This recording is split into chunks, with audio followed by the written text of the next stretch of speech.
When using a wacky rig, what's something that's always important to put on that worm? Y'all know the answer to this.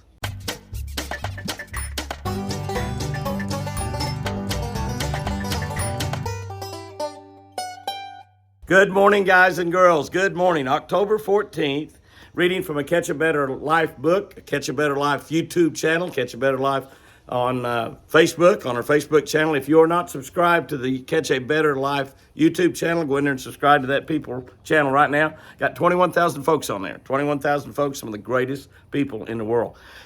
Subscribing to that channel will absolutely change your life for the better. No doubt about it. No doubt about it. You want a copy of this book? Just go to jimmyhouston.com. October 14th, Titus 2:6. Likewise, exhort the young men to be sober-minded. Exhort the young men to be sober-minded. Here's what I wrote about that.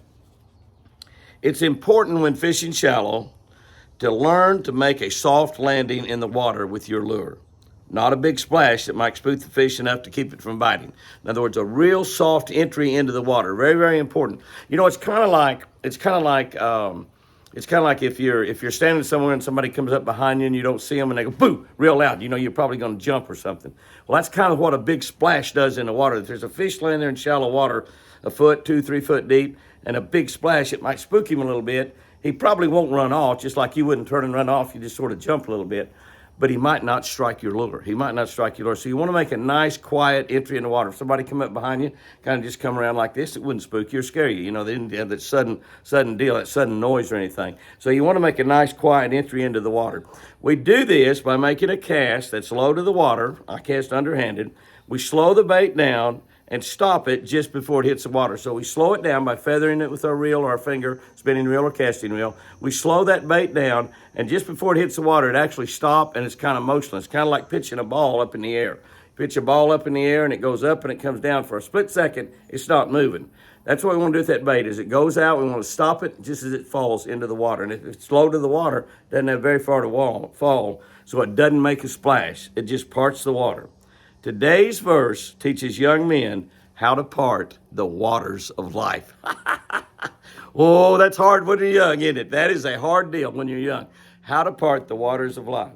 The Apostle Paul was teaching Titus what and how to instruct young Christians to live their life in such a way that they were perfect examples to friend and foe alike.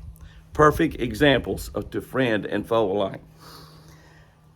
We get in trouble probably more with alcohol when we're young and any other time in our life.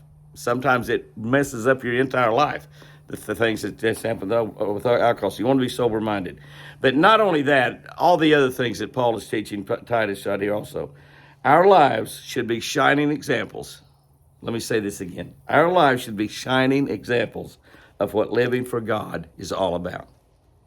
We should be models of good deeds. We should be models of integrity. Do this with joy, big smile on your face, and people will want to become just like us. They want to have exactly what we have, Jesus. And that's what Jesus told us to do, was go tell the world about him.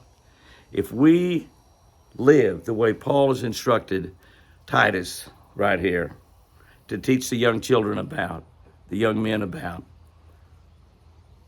your life's going to be a shining example for Jesus. Here's our tip for today. Always use O-rings. That's right, little rubber O-rings on wacky rigs. Now, for those of you that might not really quite understand what a wacky rig is, a sinking worm, just a little short worm, usually a 5-inch worm is most popular. They make them in 6 and 7 inches also. They're a little fatter when they do that. An O-ring is a little simple O-ring that you slip over that worm to hook your hook down into.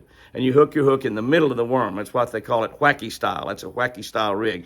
You can use that with a little weight. You can use it with a little nail or something in the worm for a weight, or a little split shot or something in front of it, or you can use it with no weight at all. Most of the time, I fish it without a weight at all, wacky style. Then you just take a little small hook and just hook it right in that O-ring, and it keeps from tearing your worm up. Allows you to catch quite a few fish on each worm. Guys and girls, go out there and have you a great one today. And remember, I sure do love you.